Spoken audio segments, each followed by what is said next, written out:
What is up, guys? We are back with the Week 6 SEC recap. I'm Michael. Skylar, how we doing today? We're doing good. Let me tell you something, Michael. It was not a good day to be a ranked team yesterday. It was not. There was some ranked teams that struggled and some ranked teams that went down as well. That's exactly right. 7 of the AP Top 25 go down this weekend. However, I think 3 or 4 of those games were ranked unranked. But still, I think there was 3 for sure that lost to an unranked opponent. It's going to lead up to some great conversation today, man. As we're kicking off the Week 6 recap show. We are the Vol Fanatic Show. Thank you for tuning in. If you haven't done so already, please hit that subscribe button on YouTube, Spotify, or Apple Podcasts, wherever you get your podcast, man. I really do appreciate that. We're trying to push to 50 subscribers on YouTube. We're really close. We had a great video last week. If you want to talk about it, Michael, what did it eclipse? 3,000 views? It has gone up now. I just pulled it up.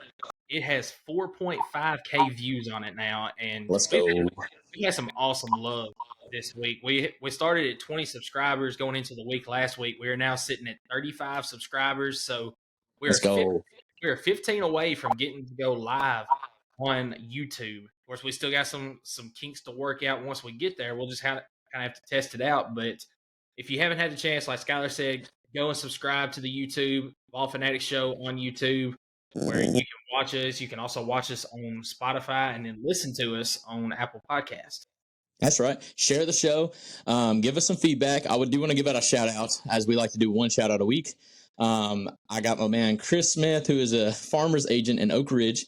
He's been listening to the show. He actually calls me on like Monday or Tuesday, and he's just like, man, I just got done listening to the episode. I want to talk about a few things. And so we'll have like a 10, 15-minute conversation just about football. And he literally talks about everything in the show. So shout out to Chris. Thank you for listening. There was a lot of people I could have shouted out, by the way. There was so many people that reached out to us this week. So greatly appreciate it. Michael, you got somebody you want to shout out? I'm actually going to shout out somebody that it's almost a 0% chance that he will hear this. But watching the Josh Pate show this past week, he was talking to Cole Kubelik. And they were talking about how, Cole started his own podcast on YouTube. Just a bunch of people are wanting to just talk football and it be like just a calm football show of people that actually know what they're kind of talking about and not these Stephen A. Smiths of the world that just have no idea what in the world they're talking about. Mm-hmm.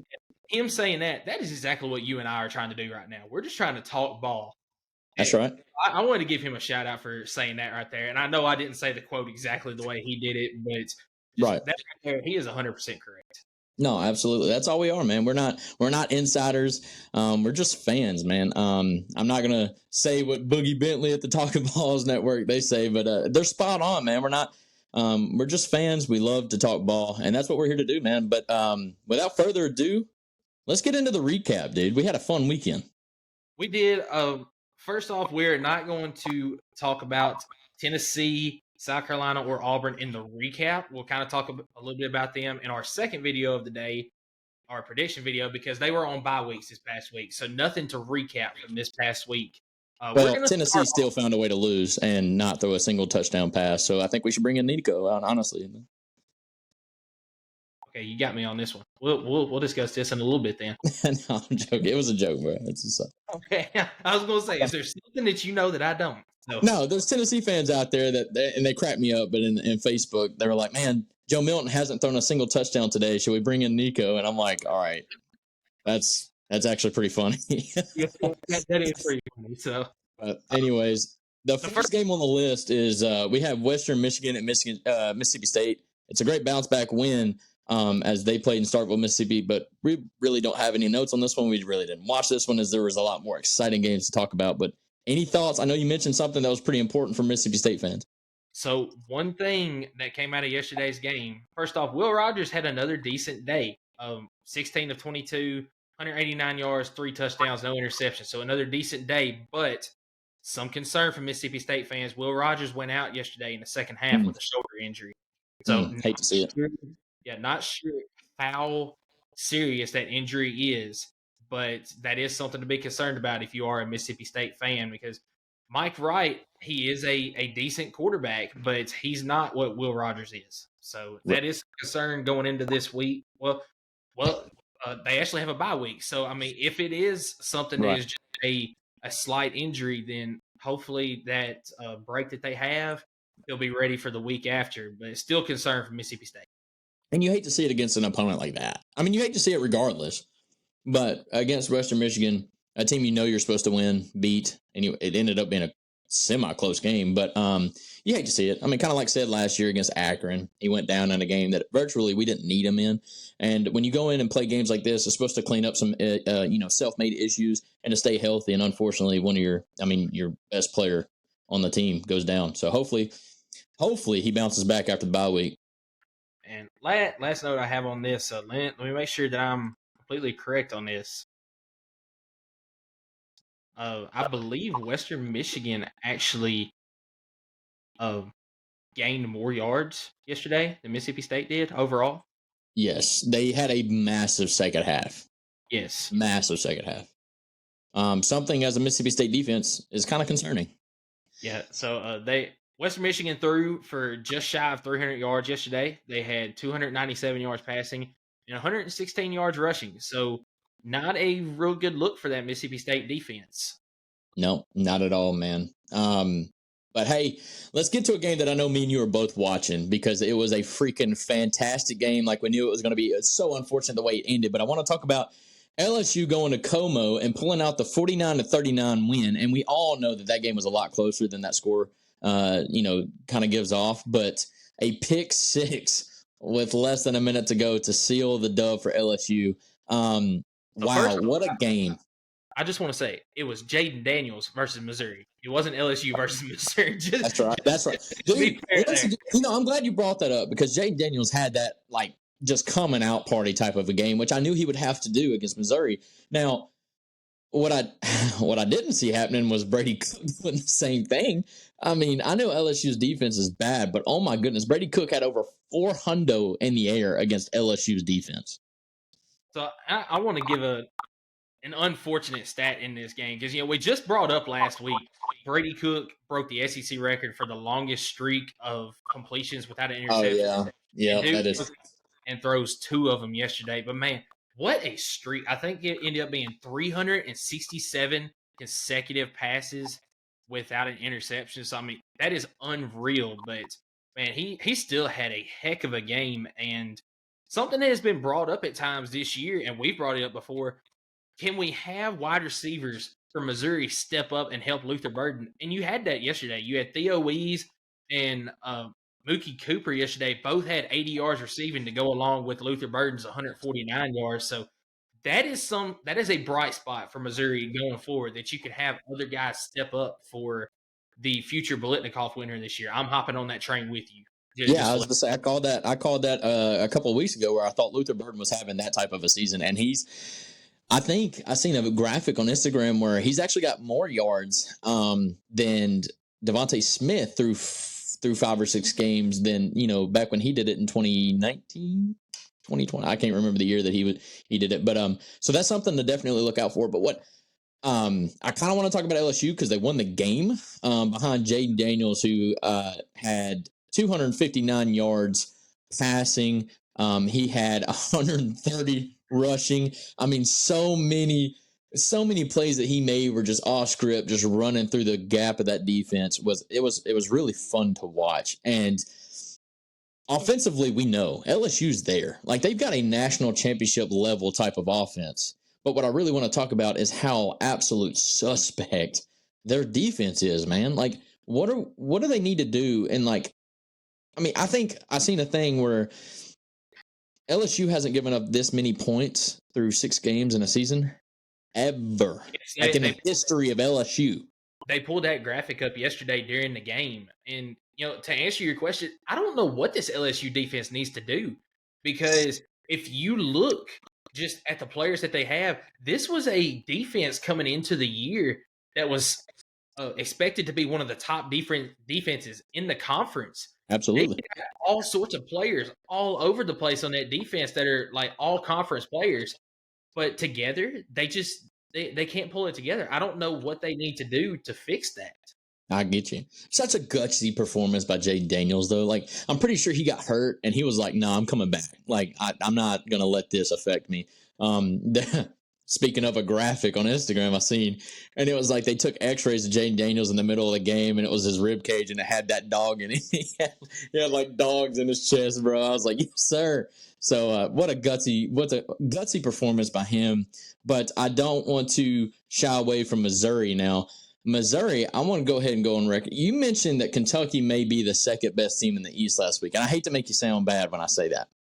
They're not anymore. Not only do I not think, and I didn't think it then either, not only do I not think they're the second best team in the East, I'm not even so sure they're the third best team in the East.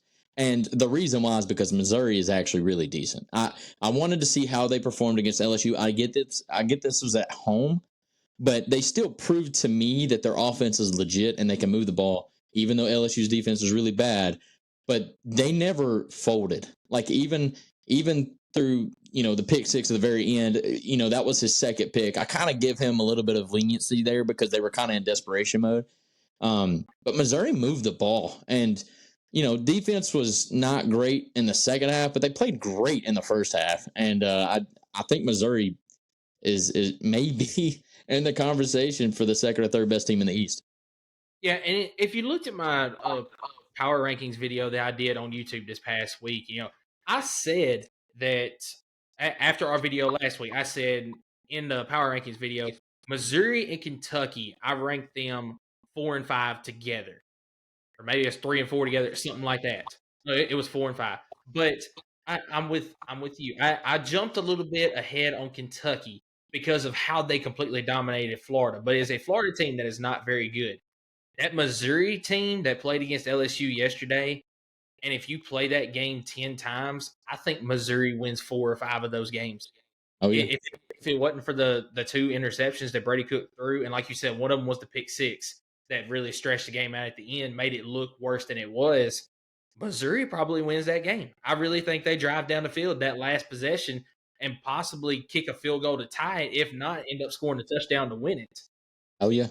Well, I mean, you said it right on the money. Jaden Daniels took over the game, and Jaden Daniels won the game. Like, I was sitting here looking at the stats. The leading passer, obviously, for both teams. You got Brady Cook, who popped off for 411. And then you got Jaden Daniels with 259. So there's actually a big gap right there in passing yards. But let's look at the leading rushers. You had 114 in Schrader with Missouri. You had 134 with Diggs at LSU, right? So kind of the same, right?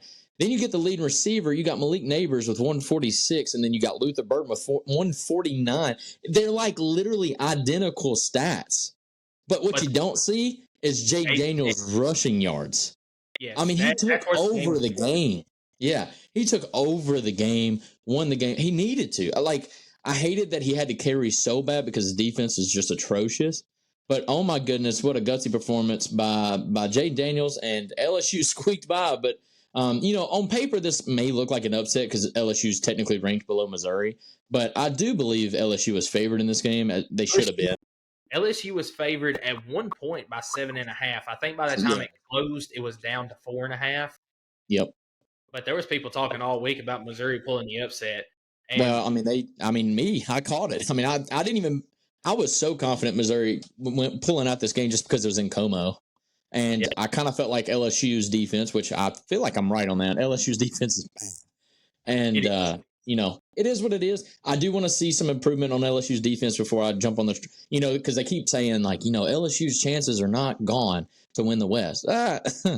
Yeah. Keep playing like they are now? Yes, they are gone. I would say mathematically, no, but, anybody watching that defense knows that they've got a lot of work to do. But you got any more notes on this one? I want to put this one out there. So, towards the end there where Missouri had the ball, Brady Cook got strip sacked, and luckily they recovered it, and it was like 4th and 32. And then the next possession, whenever LSU had the ball, Jaden Daniels pulls it down, tries to run. He gets stripped and luckily falls on it. Yeah. Wes Rucker on Twitter, or X, it's Twitter, by the way. He puts on Twitter, he goes, "I'm now convinced LSU and Mizzou are both trying to point shave." I just laughed so hard when I read that tweet. But, I mean, it kind of looked that way for a minute. But both of these teams played a heck of a game. I mean, they really did. One question I do have before we move on, is it like a virus whenever a team plays LSU that your defense is just going to be bad? Because like you said, the first half Missouri's defense played decent, but then the second half it was just.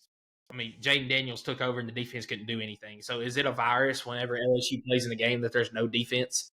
I don't know if it's a virus as much as Jay Daniels is actually really good. I mean, Malik Neighbors is really good. And then, I don't even know if Diggs is that great of a running back, but when the passing game is just so wide open, it's going to lead to some big running gaps. Yeah, exactly. So I think we need to, not that nobody was disrespecting Daniels, but I do think he's a Heisman caliber quarterback, especially in this year's class. The problem is LSU going to win enough games to keep him in the Heisman conversation? It's kind of like really reminiscent of Spencer Rattler at South Carolina. And I know they had a bye week, but Spencer Rattler's playing great ball. But Jesus Christ, they can't win anything because his offensive line and defense is trash. So I don't know, man. I don't think it's a virus, but I can't say it enough. I mean, Jay Daniels just took over the game. He did. So we'll move on to the next game. It was the 3:30 game on CBS. We have Alabama and Texas A&M. What are your thoughts on this game, Skylar? I don't say this a lot, but the game happened exactly like I knew it was going to.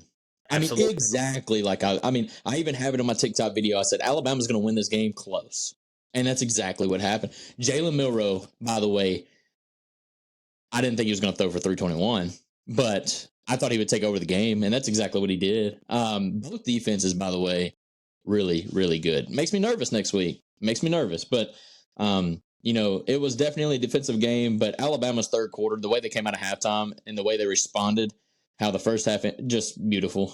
Alabama did what they needed to do, which they made a lot of mistakes. I don't want to kind of act like Alabama just played a great game. Even I think Nick Saban said it in the press conference in a joking manner. They messed up the absolute most that Nick Saban's ever messed up and still won the game. And he was like, there's got to be a record. Well, what are your thoughts? I won't say that it was the most since he's been a head coach. I mean, I know that's what he said. Well, penalty-wise and mental-wise, yeah, I got you. Yeah, but it was the most pre-snap penalties, I think, in Alabama history. I think it was like 10? It was between 9. 10, okay, something like that. Pre-snap penalties that Alabama had yesterday. And they do have young guys up front. It was a crazy environment in College Station. It always is. But at this point in the season, wouldn't you think that they would start to kind of gel together? They would get that communication. You've played in enough hostile environments now that you would be able to figure some of that stuff out. But then again, we're looking at third Saturday of October last year, what Tennessee Stadium did to Alabama. I mean, it was kind of the same deal there. Yep. More penalties during the plays and not as many pre-snap ones. I'm with you that both defenses are very strong, which really concerns me for the next 2 weeks for Tennessee. But Russ defense in particular. Yes, absolutely. But at the same time, there are times both of these defenses look very suspect. Yes. There are times that they look very beatable, which I know you can't have the same intensity for the entire game. You're going to have a few letdowns, but when those letdowns happened yesterday, they looked kind of bad for both teams. Well, I'm talking about a lot of mental mistakes too between both teams. But Lord, I want to talk about this, not to go off on a tangent, but it actually costed another team. When Alabama had the game won and they should have just kneeled or run the ball, and you got Milroe throwing it out to a quick sprint and he literally bounce passes it. It's incomplete, stops the clock. And you kind of give a glimpse of hope that A&M may get the ball back. And the reason why I bring that up is Miami actually lost their ball game last night to Georgia Tech after they decided to run the ball with a minute and a half left, right? Instead of just kneeling it, they ran the ball, they fumbled. Georgia Tech actually scores and wins the game with 0 seconds on the clock. So game management's a big deal. Milroe obviously had that mistake where I guess maybe they were just kind of in their offense. They were close to a first down or maybe even just gotten a first down. And so they kind of went back into, the read or whatever. But if you remember what happened the play before, it was that crazy play with not McKinstry, McClellan in the backfield. Milroe threw the ball out to him, and he was down on one knee and kind of tipped the ball up, and then he came into a squat and caught it, which means that it was a fair ball or a live ball. He was able to run, and they were trying to play. It was. I've never seen that. Yeah, I hadn't either. I think Gary Danielson, hate him by the way, but he also said that he said that he had never seen anything like that either. But I think they were just trying to get up to the line, get a play run before he could get reviewed, and he wasn't thinking at the time. He threw Yep. the ball out there, and I mean Alabama ended up getting the win. But a question that I have for you here Let's is hear it. is the offensive lines for both of these teams struggling, or is the defensive front for both of these teams just that strong? Because Alabama gave up 6 sacks yesterday. Texas A&M gave up 5 sacks. So I think that's a decent question. Is it the offensive lines for both teams, or is it the defensive lines for both teams? The cop-out answer is a little bit of both, but I'm actually feeling really strong about this. I think the defensive line on both teams are just that good. I think you're right there. That was going to be my answer as well. Yeah, like A&M's defensive line has always been great. And if y'all know, I don't even know if he really made a big impact yesterday. I didn't have the sound on the game. I was just had the second screen. But, Walter Nolan was a 5-star DN that we were trying to get really hard for 2 years ago. And he actually ended up going to A&M. And, just the talent that A&M has. And we've always said it all year, even the offseason, because they're the offseason princess of football. A&M's got one of the best rosters in college football. I seriously think, give you the short answer, it's the defensive line. But I do want to kind of twist something that we haven't talked about yet, but I really do want to talk about it. Okay. Jermaine Burton finally showed up. Jermaine Burton did, and the other wide receiver as well. I was going to say, I've got it right here. Isaiah Bond. Bond. Yeah, Jermaine Burton really showed up, but Isaiah Bond did as well yesterday. And that's one thing that we hadn't discussed on the show, but we've been waiting to see is that wide receiver or wide receivers for Alabama kind of emerge and come out and help out Milroe. And I think we finally saw the emergence of these wide receivers yesterday against Texas A&M. Well, and they need it, man. I mean, wide receivers for Alabama has been easy, kind of like their quarterbacks, where, you've had just a hell of a run of wide receivers that come through that program. And then it kind of went stagnant. It went stagnant. But you thought it was going to be Prentice that stepped up. Like, he was the name last year that, was new and thought he was going to take over. But Jermaine Burton, if you don't know, transferred from Georgia. I don't know why he transferred from Georgia. I don't know if there was something in the locker room or what, but it cost him a national championship. But he transferred to Alabama, I think, to be that guy. And unfortunately, last year, he just wasn't. Like, I don't know what was going on, but he just never really – I mean, he had his good games, don't get me wrong, but just never really took over a game like he did yesterday. Yesterday, he absolutely took over the game. 9 receptions for 197 yards, 2 touchdowns. That's only good enough for 21.9 yards per reception. I mean, that is insane. Guy had a coming out party. I think he was a little bit cocky at points, which I didn't like, but, his play on the field backed it up, so I can't really be mad at that. Yeah, it nearly cost him a couple of times, though. I think he got an unsportsmanlike conduct penalty. Yep. Texas A&M also ripped the ball out, and he fumbled it, and Texas A&M recovered it out there on a pass play too. That's right. One thing that I didn't like out of this game, and it wasn't just this game yesterday because it happened in the LSU Missouri game too, and we've seen it with Tennessee this year. Defensive backs especially going after a fumble. They're trying to get a strip instead of going for the tackle. Well, that's Tennessee's defense. How many times in the past have you seen an Alabama defense do that right there? And I saw it, 3 times yesterday in the game where an Alabama defensive back, instead of going for the tackle, went for the strip. And all of a sudden, here goes a Texas A&M running back or wide receiver down the field picking up 20 yards when it should have been 8. Yep. No, I don't know, man.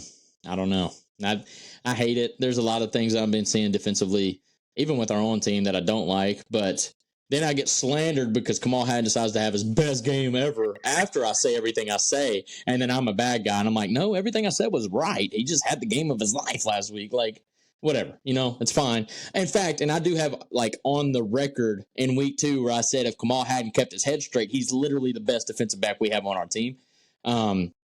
Nobody said anything about that, but whatever.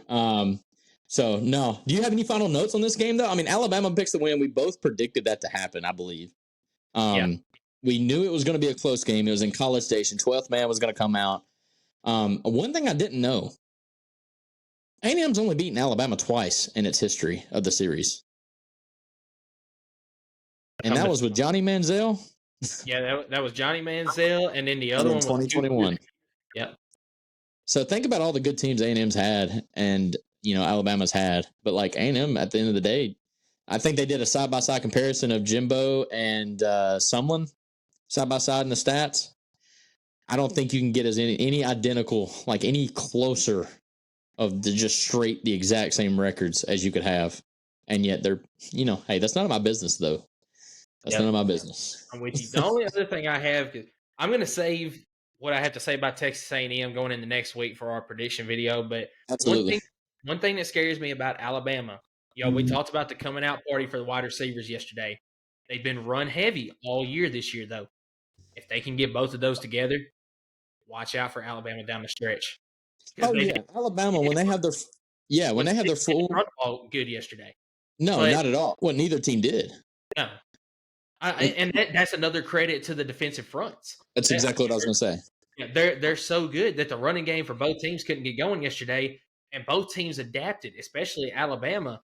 And like I said, if they can get both of those going together in the same game, I'm nervous to see what's going to happen down the road. Ask Kentucky about Georgia. We'll talk about that game here in a little bit. But first, we want to talk about Florida just putting the laydown on Vanderbilt in Gainesville. 38-14. Save it. You don't have to get mad. Vanderbilt didn't pull the upset in Gainesville, okay? All right? Nobody can beat Florida in Gainesville. I'm joking. That was a joke. Okay, that's a joke.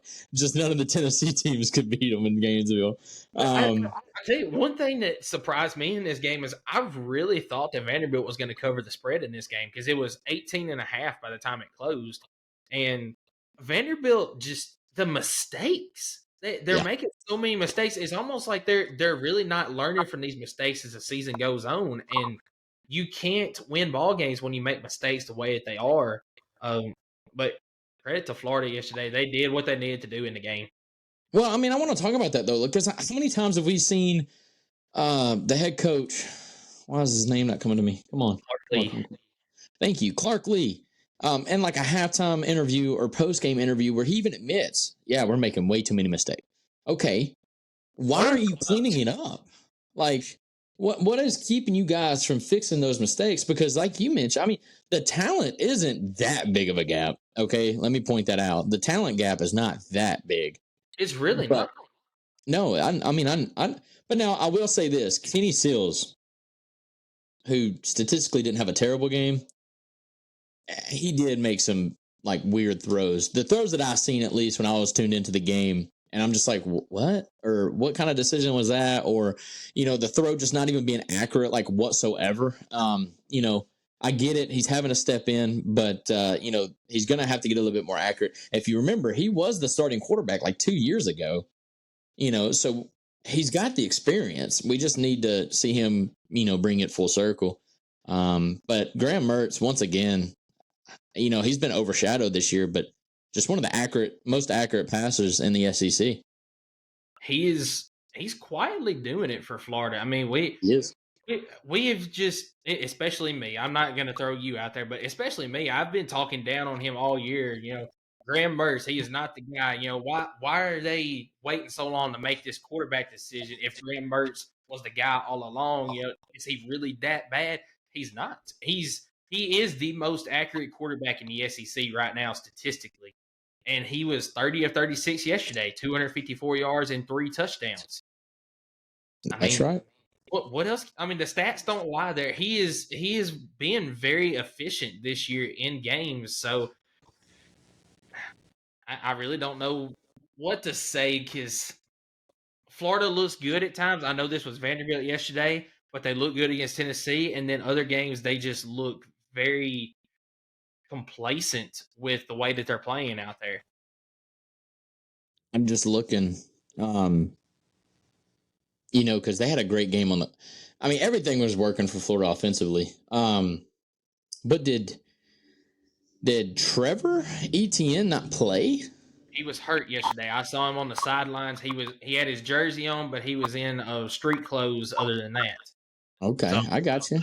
I'm not sure how bad that injury is. So that's something to look forward or look to going forward. Is how bad is that injury? When will he be back? Right. What about the freshman tight end for Florida, Arliss Borningham? He Have a had coming out party, kid. 7 receptions, 99 yards, and 2 tutties on the day. Two tutties. That's something else. They need that, man. They need somebody, especially with ETN going down, right? You have Ricky Pearsall, who actually quietly had a terrible game. 4 receptions, 34 yards, and a couple of runs. He did have a touchdown on a run. But, you need other guys to step up. So what do? You have a wide receiver in Wilson the third, and then you have Borningham, the tight end, freshman tight end. Man, something that's it shouldn't be surprising. Florida is known for their tight end. I mean, they've always had decent tight ends. Look at Kyle Pitts a couple of years ago. Exactly. Kyle Pitts, Aaron Hernandez. I was gonna say that. But I'm joking. Gone forever. All right.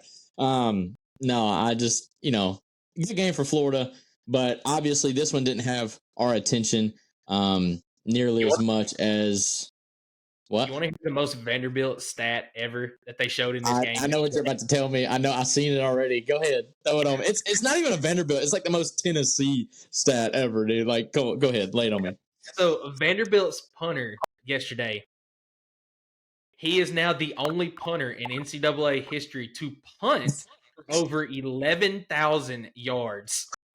I got a quote for you. Let's hear it. Heroes get remembered, but legends never die, baby. Let's go. All right. Dude, he's a legend. He's a legend, all right? Look, imagine if you're, Clark Lee and you're going to recruits and you can lay that on him, dude. Like, just go into the living room and say, hey, this guy is actually at the top of the leaderboard in all of college football. Like, hey, it's a recruiting tool, man. It's a recruiting tool, and you better use it wisely, okay? It is, but do you want to go to somebody's couch and say, look, I mean, we've got this guy that's on top of everything, but this right here means we're not going to score points. We're going to punt all the time.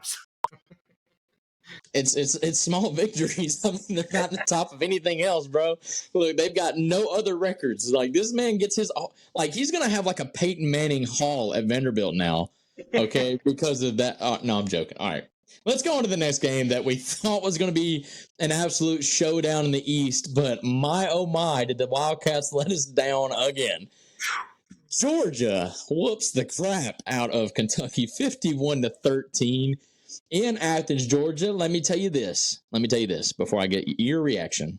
This is the first game that I tried to watch and actually cut the game off. I never finished it. I didn't finish it either. I got into it, and I was like, wow. I actually swapped to Arkansas Ole Miss for the night. Yeah, I was like, this is how this game is actually going? Oh, yeah. But I just want to throw something out there. So this was the video that we had on YouTube that got the 4.5K views. I posted our Kentucky-Georgia prediction on there, how we were talking, and you kind of got slammed in the comments, but it was just because you misspoke in the video. I did. Yeah, you were talking about Georgia, and then you said, and I think Georgia pulls the upset here. And that's not what I meant. Yeah, that's not what you meant at all. But the Georgia fans in the comments that just slammed you over and over about Georgia's the favorite, but it's going to be an upset in Athens. Really? I mean, you can obviously tell that you just misspoke in that. But well, I mean, Georgia fans for I'm a rookie. All right, we're both rookies in this. Okay. Right. But I did misspoke. I knew Georgia was going to win the game, but I just mentioned, or what I meant to say, and I said it before that, but nobody watches the whole video, is, Georgia should be on upset alert. Now, obviously, even that statement looks like an idiotic statement to make, but at the end of the day, Kentucky was fraudulent because they had only played Florida. But I did know that Kentucky's defense was playing great, and if they got a running game, you had to assume that Devin Leary is going to click at some point. But now I'm at the mindset of, dude, it's been 6 games and Devin Leary's just not that guy. No, he's not. And somebody brought up do you think that maybe it's that elbow injury that he had that's still kind of lingering? But he said over and over again that No, that's not a problem. Okay, that's well, what's not. the problem then? If The that's problem is he's not that guy. That's the problem. Like, I mean, there's a reason why he committed to NC State to begin with. yeah, Okay, that's not a knock on NC. It is a knock on NC State. Look, if you're a top quarterback in the country, you're going to go to the SEC, the Big Ten, the eight. Like, I don't know, you're not going to go to NC State. And I know they're in the ACC, but like, look, Devin Leary had great numbers at NC State. He did have that injury. I think that does set him back a little bit. The fact that he's been so open about that, that's not what's causing the issue.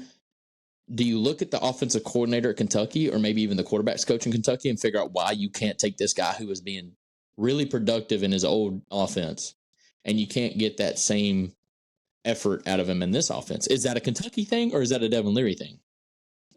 I kind of think it's a Devin Leary thing because I think that the rest of the offense is playing fairly well, especially the running game didn't do as well yesterday, but you were playing against a Georgia defense that is stellar. So I mean, you're obviously not going to be as good as you have been, but to me, it seems like the rest of the offense is really gelling. They're really doing pretty well, but Devin Leary is just not coming around. So I kind of think it's a Devin Leary problem and not an offensive problem or a coaching problem when it comes to that. I got you. So the reason why I turned this game off, one, I knew Kentucky was done. But secondly, when you have a quarterback for Georgia who's not really played particularly, not bad, but he's not really played electric or not gotten off to a fast start or anything like that. But when he starts the game 12 of 12 over, I mean, I think he had 200 yards in the first quarter and 2 touchdowns. Like, I mean, the dude started about as perfect of a game as you can start. When you get 4 quarters from a team that's literally national championship caliber, I mean, you get what you got. And I feel bad for Kentucky in the sense that the last, I think, 2 away games they played on the road at night at 7:00, they've got absolutely trounced. They just got raised in I mean, Oklahoma. it's not even close. And to your point about the Georgia fans getting on to me about misspeaking, I'm sorry. I got slander from Kentucky fans because they were like, "Are you kidding me? You're picking Georgia? They just beat Auburn by 7, and I was just like, bro, you can't take what you did from week to week. And the perfect example of that is Georgia beat South Carolina by 10, was the number 1 team and stayed number 1. Now, this is what I don't understand. We beat that same South Carolina team by 20 and we drop in the polls. So like doing what you did from week to week really doesn't matter. I knew what Georgia was capable of. I know what their ceiling is, or at least I had a better feeling of it than I did of Kentucky. Mm-hmm. And at the end of the day, when you're one-dimensional as Kentucky is, and I know they hate hearing that because they've been one-dimensional literally forever. Will Levis gave them a glimpse of a passing game, but they've always been a heavy run game. And when you got a Georgia front as strong as theirs that can shut that down, what do you turn to? Devin Leary wasn't that guy. So, We've talked some about Kentucky, but let's go over to Georgia and start talking about him because we've talked about coming out parties for other players in the conference. Is this the Carson Beck coming out party after the game? That was. Yeah, I think it is. Yeah, I think yesterday was the coming out party, and we didn't really bring this up last week, but I have heard on the Eric Haynes show, for instance, this past week, they were talking about, is this the game that Georgia finally comes out and plays? Is this the game that they get up for? Because, it really is hard for Georgia to get up for these games against UT Martin, UAB. The South Carolina game was hard to get up for because of the way South Carolina has started off the year. I mean, it's hard to get up for these games, and Kirby Smart can't use that same – oh, everybody's predicting we're going 7-5 this season. I mean, nobody is saying that. He probably could have. He probably could have after 5 games. He probably could have said that for the first time because there were teams out there doubting him. But he probably could have. But were the players really going to believe it?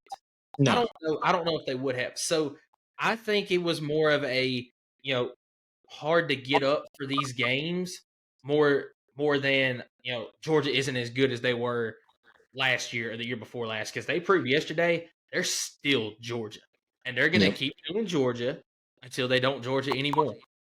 I want to talk about Georgia too, and the fact that obviously we know their defense is good. It's good to see how dominant they were again. I want to talk about their offense, man. You had your quarterbacks because Georgia was up by so much they could throw in the backups. Yeah. Sorry. They had 5 passing touchdowns, right?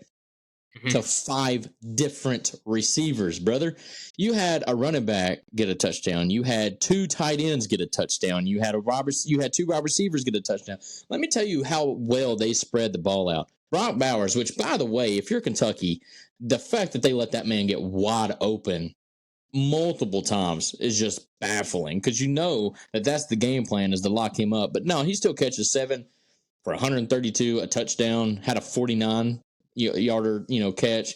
That's 18.9 on average.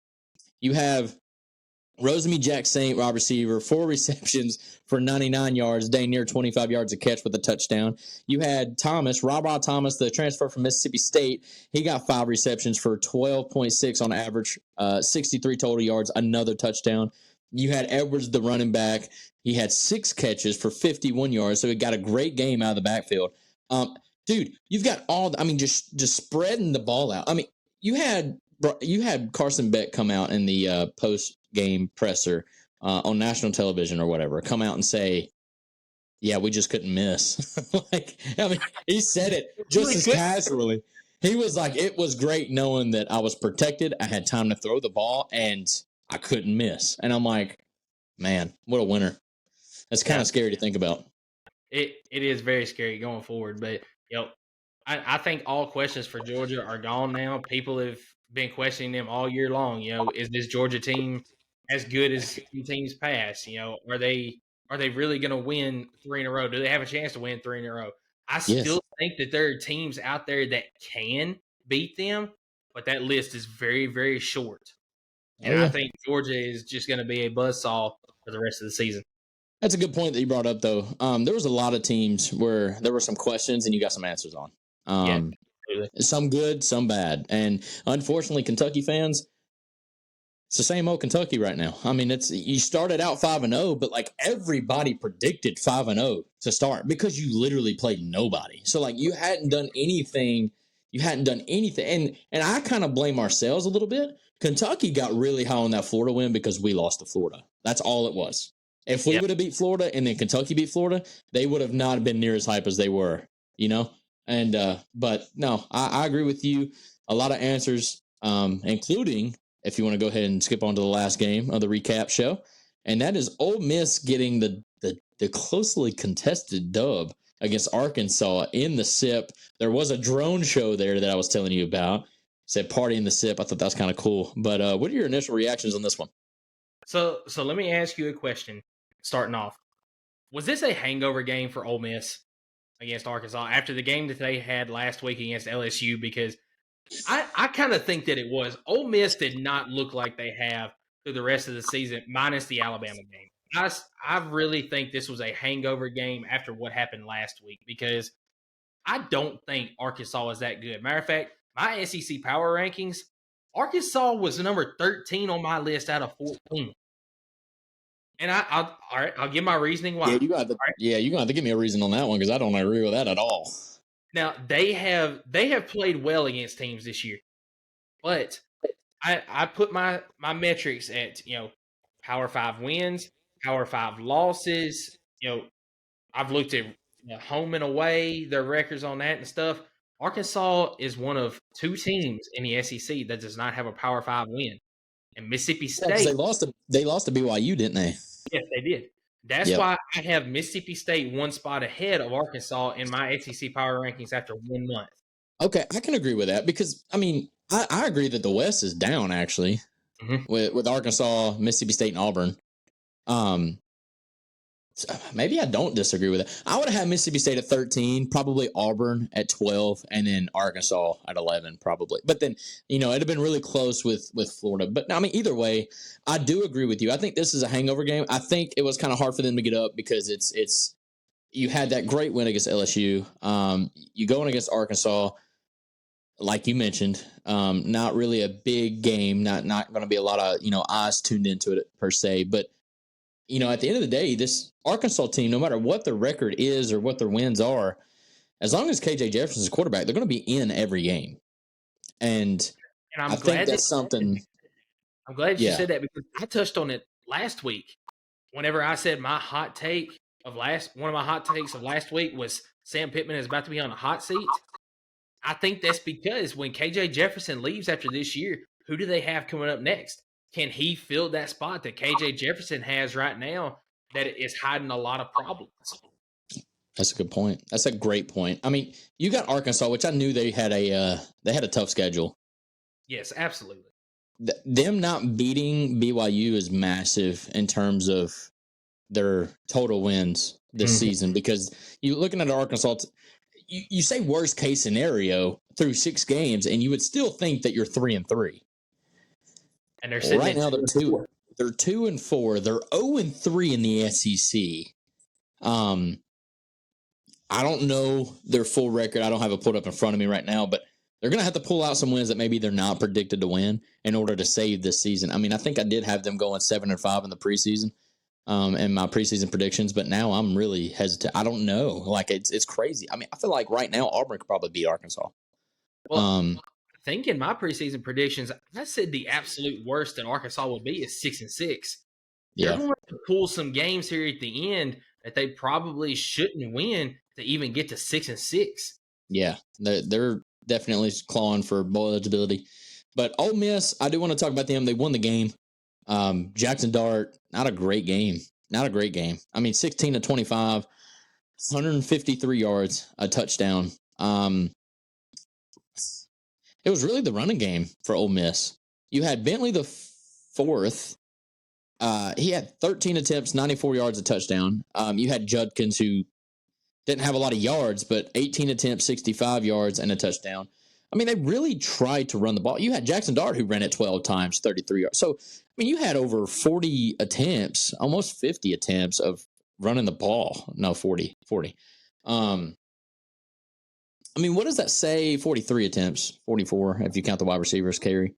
And what does that say about Ole Miss's plan, though, going into the game, knowing that you're only going to have 25 passing attempts and you're going to have 43, 44 rushing attempps? Is that just because that's the way the game played out, or do you think they really tried to run the ball against Arkansas? They seen something in the locker or on film or something? I think they really tried to run the ball against Arkansas because Arkansas's defense has not looked great this year at times, especially the run defense. I think their secondary is pretty decent, and I said that back earlier this year that they looked pretty decent. They've got some tall defensive backs out there that play really good man defense. They can bat balls away that some of the shorter guys can't. So I think that might have been the game plan going in for Ole Miss is get the run game going. I also heard from Lane Kiffin that Jackson Dart is not 100% healthy. So maybe they were trying to get the ball out of his hand. He was limping after every play. I mean, the dude was literally just limping everywhere. So, I mean, I completely understand with that. Yeah, so I guess they were trying to get the ball out of his hands as much as they could so that the pressure wouldn't be on him.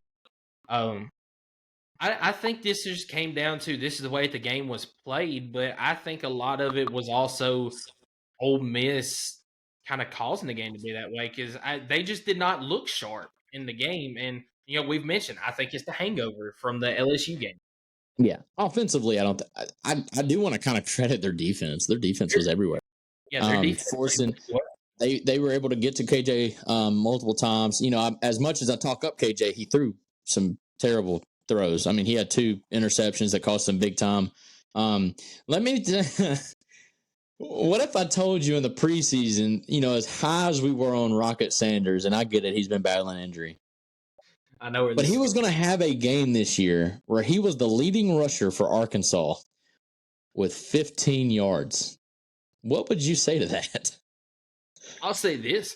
If you were to tell me that, I would tell you that Arkansas got absolutely boat raced in the game. And that didn't happen. No, it didn't. I cannot believe that he was actually the leading rusher for Arkansas. I mean, that's the story of the game, though. one-dimensional. And that's something Tennessee does really well is they run, they pass, they run, they pass. Sometimes it's ugly. Sometimes we don't have as many yards as we want to have in the passing game. But, like, at the end of the day, when you look at the stats, it is absolutely, like, 50-50 or even 60-40 run to pass. And when you see teams that try to replicate that or try to be balanced and it's just not there, a lot of times they are not on the winning column of that game. And unfortunately, this game was in the hands of KJ Jefferson, and that's why I think he was he threw those high pressured interceptions. Credit to the Landshark defense; they were crazy, man. They were everywhere, and they really picked up the offense when they wasn't clicking, and that's what I want to see from Tennessee. Honestly, if I could kind of bring out my fandom a little bit, the way that they were able to play complementary when the offense wasn't clicking, but the defense was, I do want to see that. That would be what gives me hope in next week's game. But, do you have any final thoughts on the recap? I do want to talk about just vaguely the Red River Showdown because we did predict that game. And I do want to throw myself a bone because your boy took a lot of heat. A lot of heat. You want to talk about Georgia and Kentucky fans giving me hell. I got a lot of heat for picking Oklahoma in that game. But my, oh my, what a game it was. And Dylan Gabriel, man, I thought he had something special, and he brought it out. Well, and Dylan Gabriel played really well. Former Josh Heupel product. But let me also give, I won't say the MVP of this game, but a big stat in this game was the Oklahoma defense. Because I said last week that I was taking Texas because I trusted Texas defense more. Oklahoma, Texas had the ball first and goal on the 1 yard line. This was crazy. I'm glad you've seen this. 4 straight plays. Oklahoma stops them.